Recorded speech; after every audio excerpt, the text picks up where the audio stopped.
Chère Malmortaise, chère Malmortais, je m'adresse à vous en vidéo car nous n'aurons pas l'occasion de nous réunir. En effet, la décision de tous les maires du conseil de territoire du pays salonnais a été d'annuler les vœux à la population. Aussi, je vous fais parvenir mes vœux par ce petit montage qui est sur la chaîne YouTube de la commune, sur nos pages Facebook et bien sûr sur notre site internet. Alors, nous avions espéré être enfin libérés de ce virus. Le voilà qui se réinvite en force dans notre quotidien, à notre table et dans nos événements, nous obligeant à annuler les festivités. Nous avions espéré être de nouveau libres en se vaccinant, et voilà les mutations plus virulentes les unes que les autres.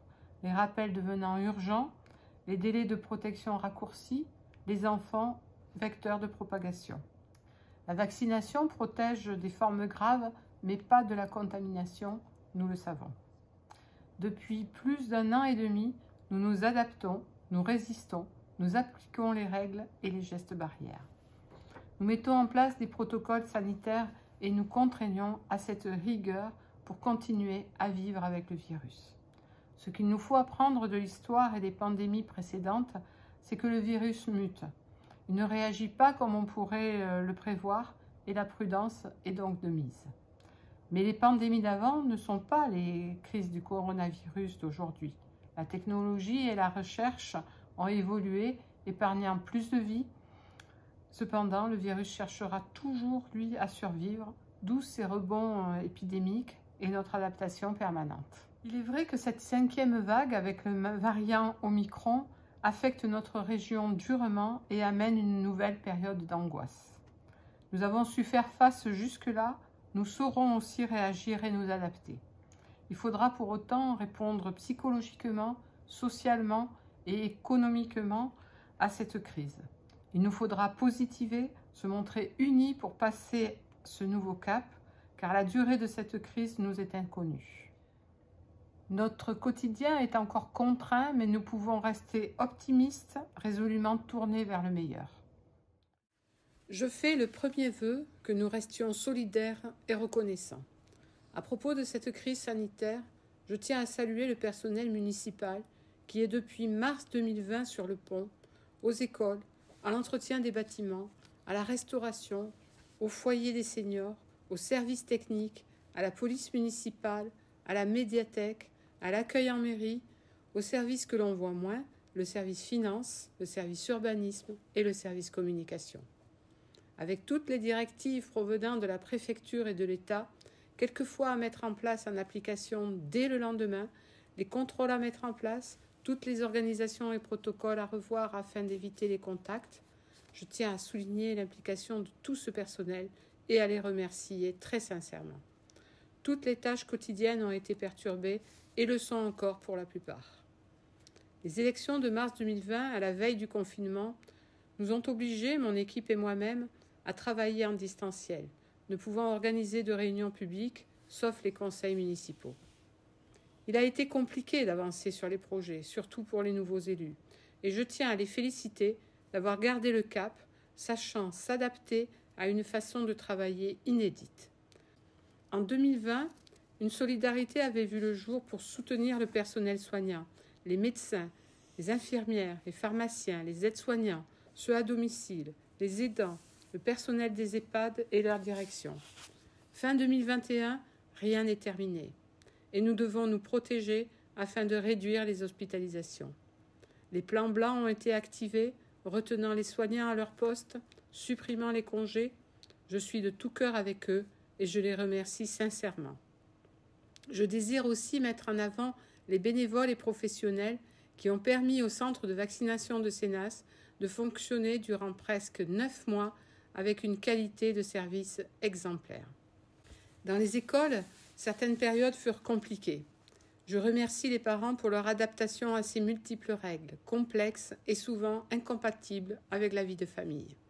Pour le service éducation, la restauration scolaire, les directeurs d'école et enseignants, le travail fut perturbé et l'est encore malheureusement.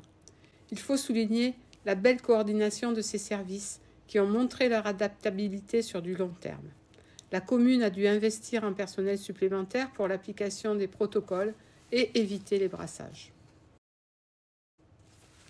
Mon second vœu est de garder optimisme, l'envie de travailler en équipe et de ne pas s'isoler. Durant l'été, les marchés nocturnes ont été un vrai succès, malgré les contraintes sur la restauration et le port du masque. La piscine municipale, ouverte dès début juillet, a accueilli beaucoup de monde, à l'instar des centres aérés. Nous avons pu vivre une fête du 14 juillet plus festive avec l'apéritif républicain toujours attendu. Ce fut le seul de l'année malheureusement. Les autres commémorations se sont déroulées avec l'application des consignes sanitaires. Je tiens également à mettre en avant nos associations qui, elles aussi, ont dû mettre en application des obligations sanitaires et qui, avec beaucoup de sérieux, ont su protéger leurs adhérents tout en continuant d'animer la commune et de permettre à chacun de s'épanouir dans son activité favorite. Heureusement, le forum des associations et la fête du sport ont été un moment de retrouvailles bien agréable. Beaucoup de démonstrations, toutes nos associations présentes et un public nombreux et pressé de retrouver ces activités sportives et culturelles. Merci à vous. Je n'oublie pas non plus la fête du vélo, inédite cette année et que nous pérenniserons bien entendu. Nous avons dû reporter le festival Malmorse en dessus-dessous prévu en juin, sur lequel vos élus, le service culture festivités et le service technique avaient beaucoup travaillé. Quelques spectacles issus de cette programmation ont pu être donnés à l'occasion de la fête du patrimoine. Dès septembre, notre ciné-théâtre a pu accueillir de beaux spectacles. Le cinéma est resté ouvert avec jauge, puis passe sanitaire. Je réitère tout mon soutien aux artistes qui voient encore leur métier mis à rude épreuve par les annulations, les reports de dernière minute. Le point d'orgue de cette année 2021 aura été le marché de Noël, qui, malgré le Mistral qui s'est invité le samedi, a été une bouffée d'oxygène avec sa patinoire.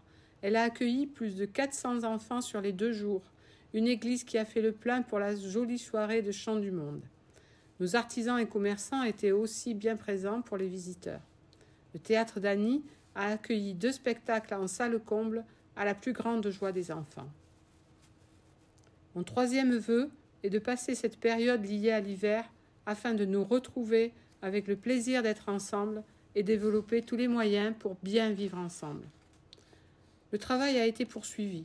Nous avons projeté, terminé des projets engagés et profité du plan de relance proposé par l'État, permettant de saisir des opportunités et confirmer l'engagement de la commune pour un Malemort de demain responsable.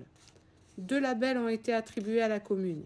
Le label Territoire engagé pour la nature, décerné en septembre, et le label Territoire durable une COP d'avance en novembre, soulignant les projets durables tels que le plan alimentaire territorial, le projet d'habitat participatif, les jardins partagés, le respect environnemental pour chaque projet urbain ou patrimonial.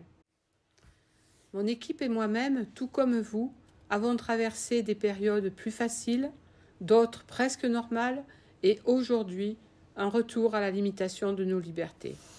C'est cela, vivre avec le virus. Continuer à vivre en adaptant nos comportements et en gardant espoir et joie de vivre.